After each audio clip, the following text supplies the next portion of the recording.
नाज़रीन किराम, तारीख के सफ़हात में कभी ऐसे लम्हे आते हैं जो कौमों के मुक़द्दर का फ़ैसला कर देते हैं। सल्तनत उस्मानिया की तारीख भी ऐसे ही एक तूफ़ानी दौर से गुजरी थी, जहां भाई भाई के खिलाफ तलवार उठाए खड़ा था और ईमान व इक़्तिदार की जंग ने पूरे मशरिक़ को हिलाकर रख दिया था। ये कहानी है सल्तनत उस्मानिया के इस नाजुक और फैसला कुन दौर की, जो 1402 में तैमूर लिंग के हमले के बाद शुरू हुआ और यनीचेरी के उरूज पर जाकर एक नए मोड़ पर ख़त्म हुआ। लेकिन नाज़रीन किराम, अगर आपको इस्लामी तारीख़, सल्तनतों के उरूज और ज़वाल और हैरत अंगेज़ तारीख़ी हक़ाइक़ सुनने का शौक़ है तो वीडियो को लाइक ज़रूर करें, चैनल को सब्सक्राइब करें और बेल आइकन को दबाएं ताकि आप तक ऐसे मज़ीद राज और वाक़यात पहुँच सकें। दोस्तों, 1402 अनकरा के मैदान में सुल्तान बायज़ीद यल्दरिम की शिकस्त ने सल्तनत को अंदर से तोड़ दिया। उनके बेटे आपस में तख्त के दावेदार बन गए। तारीख दान जोसेफ वान हैमर लिखते हैं, तैमूर की तलवार ने उस्मानी सल्तनत को नहीं गिराया, बल्कि बायज़ीद के बेटों की अना ने इसे जड़ से हिला दिया। उन्हीं बेटों में एक था सुलेमान चल्बी, जो अनातोलिया के मगरबी हिस्से का हाकिम बन गया। सुलेमान ने अपनी ताकत बढ़ाने के लिए बाज़ंतीन बादशाह मानवेल दुवम से मुआहिदा किया। तारीख दान लॉर्ड किनरॉस के मुताबिक ये पहला मौका था जब एक उस्मानी शहजादा इस्लाम के बजाय कुफर के साथ खड़ा हुआ। सुलेमान ने बाज़ंतीनियों को तोहफे दिए, कले वापस किए और बदले में कुस्तुनतुनिया से फौजी मदद ली। ये मुआहिदा सल्तनत के अंदर मुसलमानों के लिए एक धचका था। दूसरी तरफ मूसा चल्बी था, जिसने बाज़ंतीनियों की साजिशों को पहचान लिया। मूसा चल्बी तैमूर की कैद से आज़ाद हुआ था। वो अनातोलिया पहुंचा और ऐलान किया, मैं सच्चा वारिस हूं और सुलेमान काफिरों का गुलाम है। हम अल्लाह के लश्कर हैं और इस्लाम के दुश्मनों के साथ कोई सुलह नहीं। तर्क सरदार उसके साथ हो गए, क्योंकि वो जानते थे कि सुलेमान ने इस्लाम का नहीं बल्कि बाज़ंतीन का परचम उठाया है। मूसा ने बुल्कान के मुसलमानों को मुत्तहिद किया और एक के बाद एक किला फतह कर लिया। 1411 में इसने कुस्तुनतुनिया का मुहासरा किया और उस्मानी खैमे शहर के गिर्द फैल गए। उनकी मकबूलियत आम मुसलमानों में बढ़ने लगी। तारीख दान A.D. स्प्रेंगर लिखते हैं, मूसा चल्बी की लड़ाइयां सिर्फ तख्त के लिए नहीं थीं, वो ईमान के तहफ़्फ़ुज़ की जंग लड़ रहे थे। दूसरी जानिब था सलमान चल्बी, जो बाज़ंतीनियों का मजबूत इत्तेहादी था। बाज़ंतीनियों ने सुलेमान के कान भरे और सुलेमान ने बाज़ंतीनियों की मदद से अपने भाई पर हमला कर दिया। 1409 से 1410 तक कई मुकाबले हुए। एडिर्ना के करीब बुल्कान के जंगलों में दरियाओं के किनारों पर सुलेमान के लश्कर में यूरोपी सिपाही थे और मूसा के लश्कर में तर्क सिपाही थे। आखिरकार 1410 में एडिर्ना के करीब फैसला कुन जंग हुई। मूसा चल्बी की फौजें तर्क कबाइल की भरपूर मदद से सुलेमान पर गालिब आ गई। जंग के मैदान में सुलेमान की फौज टूट गई। वो खुद भाग निकला, लेकिन रास्ते में पकड़ा गया और वहीं कत्ल कर दिया गया। यूं सुलेमान चल्बी का अंजाम हो गया। नतीजा, इस्लामी फौजें आपस में टकरा गईं। वो सल्तनत जो कभी ईमान की बुनियाद पर मुत्तहिद थी, अब लालच और सियासत में बट गई। अब तख्त की जंग में एक नया खेल शुरू होने वाला था। सुलेमान मारा गया था, लेकिन मूसा और दूसरे भाई मोहम्मद और मुस्तफ़ा अभी बाकी थे। 1410 में सुलेमान चल्बी की मौत के बाद सल्तनत उस्मानिया की तख्त नशीनी का खेल फिर से शुरू हुआ। अब सिर्फ 3 भाई बाकी थे, मूसा चल्बी, मोहम्मद चल्बी और एक छोटा दावेदार मुस्तफ़ा चल्बी। मगर असल मुकाबला मूसा और मोहम्मद के दरमियान था। एडिर्ना के तर्क सरदार मूसा के साथ खड़े थे। यूं मूसा चल्बी यूरोपी उस्मानिया रूमेली का सुल्तान बन गया। लेकिन भाइयों, सल्तनत अभी भी आधी थी। अनातोलिया का बड़ा हिस्सा मोहम्मद चल्बी के कब्जे में था। इस तरह सल्तनत 2 हिस्सों में तकसीम थी। मूसा के दिल में एक आग जल रही थी। वो जानता था कि सुलेमान ने काफिरों से मुआहिदा करके सल्तनत को रुस्वा किया है। इसने ऐलान किया, मैं कुस्तुनतुनिया फतह करूंगा। 1411 में मूसा ने एक बड़ी फौज के साथ कुस्तुनतुनिया का मुहासरा कर लिया। शहर के गिर्द उस्मानी खैमे, बाज़ंतीन के कलों पर तीरों की बारिश। ये लम्हा उस्मानियों के लिए सुनहरी मौका था। लेकिन किस्मत ने फिर धोखा दिया। कुस्तुनतुनिया का बादशाह खौफजदा था। वो जानता था कि मूसा वाकई शहर को फतह कर सकता है। इसने चाल चली। इसने मूसा के अपने भाई मोहम्मद से मदद मांगी। मोहम्मद को खत भेजा गया, अगर तुमने मूसा को रोका तो हम तुम्हें अपना इत्तेहादी मान लेंगे। मोहम्मद के दिल में भी ख्वाहिश थी कि तख्त पर सिर्फ वही बैठे। चुनांचे इसने बाज़ंतीनियों की मदद करने का फैसला किया। यूं भाई ने भाई के खिलाफ इत्तेहाद बना लिया। 1411 मोहम्मद चलबी ने अनातोलिया से फौज निकाली और कुस्तुनतुनिया के करीब मूसा के लश्कर से टकरा गया। ये पहला बराह रास्त टकराव था। मूसा के लश्कर में तर्क सिपाही और अनातोलिया के सरदार थे। मोहम्मद के लश्कर में बाज़ंतीन मददगार और कुछ उस्मानी सरदार थे।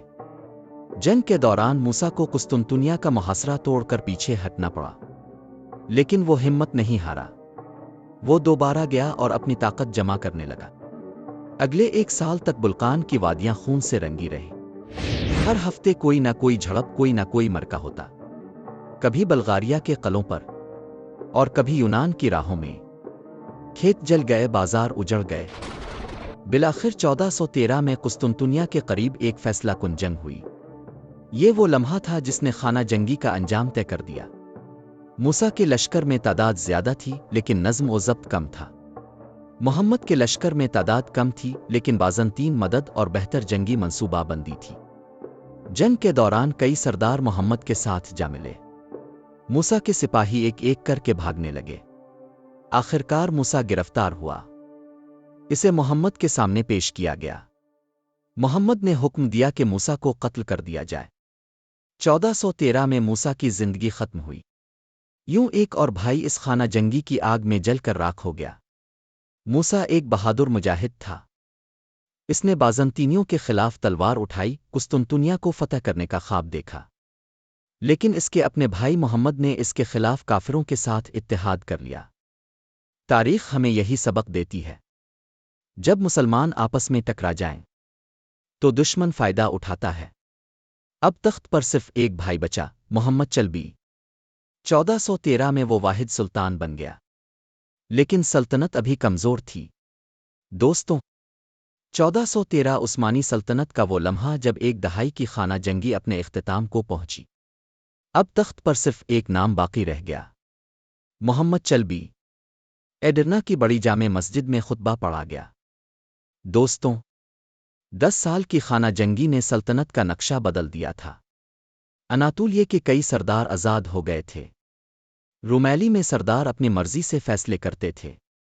कई इलाकों में तर्क कबीले खुद मुख्तारी से हुकूमत कर रहे थे। यूं लगता था कि सल्तनत खत्म होने वाली है। मोहम्मद अव्वल ने फैसला किया कि अब सल्तनत को बचाने के लिए जंग नहीं, बल्कि सुलह और हिकमत का रास्ता इख्तियार करना होगा। बागी उमरा को मुआफ किया, कबाइल के सरदारों को तहाइफ दिए, उलमा को करीब किया, अदालतें बहाल कीं, फौज को दोबारा मुनज़्ज़म किया। मोहम्मद ने वक्ती तौर पर बाज़ंतीनियों से अमन कायम किया ताकि सल्तनत के अंदरूनी ज़ख्म भर सके। तारीख दान हालनल एनालचक के मुताबिक मोहम्मद अव्वल वो शख्स था जिसने मलबे में से सल्तनत को दोबारा खड़ा किया। लेकिन भाइयों, ये खाना जंगी अभी खत्म नहीं हुई थी। 1415 में एक और भाई मुस्तफ़ा चलबी सामने आया। बाज़ंतीनियों ने इसे कुस्तुनतुनिया से छोड़ा और ऐलान किया, यही असल वारिस है। यूं फिर से एक फितने की आग भड़क उठी। मोहम्मद अव्वल ने अपनी फौज संभाली। कई झड़पों के बाद मुस्तफ़ा शिकस्त खा गया और भाग निकला। लेकिन ये याद रखें, बाज़ंतीनियों ने उस्मानियों को कभी सुकून से नहीं रहने दिया। वो हमेशा भाई को भाई के खिलाफ खड़ा करते रहे। मुस्तफ़ा की शिकस्त के बाद मोहम्मद अव्वल को अनातोलिया का रुख करना पड़ा। कारामान के सरदार और दूसरे उमरा फिर से सर उठा रहे थे। उन्होंने खाना जंगी के मौके पर अपनी ताकत बढ़ा ली थी। मोहम्मद ने सुलह और जंग दोनों का इस्तेमाल किया। कहीं मुआहदे किए, कहीं फौजी मुहिम्मात चलाएं। आहिस्ता आहिस्ता अनातोलिया फिर से उस्मानियों के हाथ में आ गया। दोस्तों, सल्तनत उस्मानिया की खाना जंगी के इस तवील दौर में एक नई ताकत उभरी।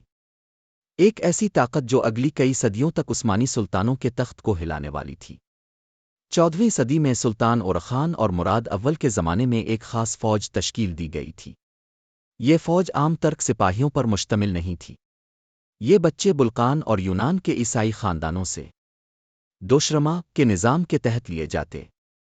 دوشرما نظام، جس کا مطلب ہے جمع کرنا، یہ سلطنت عثمانیہ کا ایک مخصوص فوجی اور انتظامی بھرتی کا نظام تھا جو بنیادی طور پر غیر مسلم رعایا، خاص طور پر عیسائیوں سے نوجوان لڑکوں کو سلطنت کی خدمت کے لیے منتخب کرنے پر مبنی تھا۔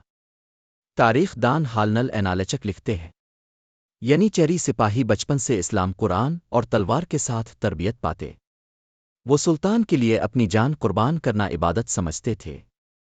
مشہور برطانوی مورخ لارڈ کنروس بیان کرتے ہیں، یہ دنیا کی پہلی مستقل اور منظم فوج تھی جس کی وفاداری صرف سلطان کے ساتھ تھی۔ یہی وہ فوج تھی جس نے مراد اول کے ساتھ بلقان، بایزید کے ساتھ سربیا اور بعد میں محمد فاتح کے ساتھ قسطنطنیہ کو فتح کیا تھا 1402 سے 1413 تک، جب بھائی بھائی کے خلاف لڑ رہا تھا۔ یعنی چیری ہر بار فیصلہ کن کردار ادا کرتے، کبھی سلیمان کے ساتھ کھڑے ہوئے، کبھی موسیٰ کے ساتھ، اور آخر میں محمد اول کے ساتھ، جس کے ساتھ یعنی چیری ہوتے وہی طاقتور نظر آتا۔ یوں یعنی چیری نے سمجھ لیا کہ اصل سلطنت ان کے ہاتھ میں ہے۔ یہ وہ وقت تھا جب یعنی چیری صرف فوج نہیں رہے تھے بلکہ بادشاہ بنانے اور بادشاہ گرانے والی فوج بن چکے تھے۔ محمد اول کے تخت پر بیٹھنے کے بعد یعنی چیری کو انعامات اور مراعات ملے۔ انہوں نے خود کو سمجھ لیا کہ اب کسی سلطان کو ہماری مرضی کے بغیر حکومت نہیں مل سکتی۔ تاریخ دان جوزف فون ہامر لکھتے ہیں، یہی فوج جو کبھی اسلام کی ڈھال تھی، رفتہ رفتہ سلطنت کے لیے خنجر بن گئی۔ یعنی چیری کو ہر جنگ کے بعد تحفے، جاگیریں اور خزانے ملنے لگے، لیکن ساتھ ہی انہوں نے اپنی شرطیں رکھنا شروع کر دیں۔ تنخواہوں میں اضافہ، شاہی محل کے فیصلوں میں مداخلت، نئی پالیسیوں پر اعتراض۔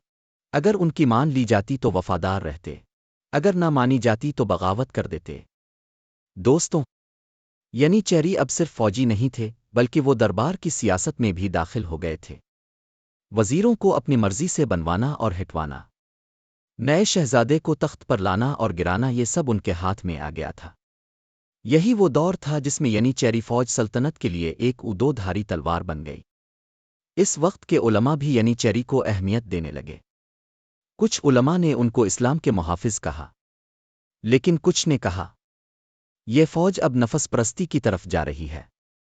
اس طرح فوجی طاقت، مذہبی جواز اور سیاسی اثر تینوں ان کے پاس آ گئے تھے۔ یوں ایک وقت آیا کہ دربار کے بجائے فیصلے یعنی چیری کے خیموں میں ہونے لگے۔ مشہور فرانسیسی مورخ جوزف فون ہامر لکھتے ہیں، یعنی چیری فوج اسلام کی خدمت کے لیے بنائی گئی تھی، مگر جب ان میں دنیا پرستی داخل ہوئی تو وہی فوج سلطنت کے زوال کی سب سے بڑی وجہ بن گئی۔ دوستوں، یعنی چیری کی کہانی صرف ایک فوج کی تاریخ نہیں، یہ انسان کے اندر کے غرور، طاقت اور آزمائش کی کہانی ہے۔ یہ ہے وہ سبق جو ہر سلطنت، ہر حکمران اور ہر امت کے لیے آج بھی زندہ ہے۔ آج بھی اگر ہم اپنے ارد گرد دیکھیں تو یعنی چیری کی مثالیں دکھائی دیتی ہے، جو حکومت بناتے اور گراتے نظر آتے ہیں۔ شکریہ۔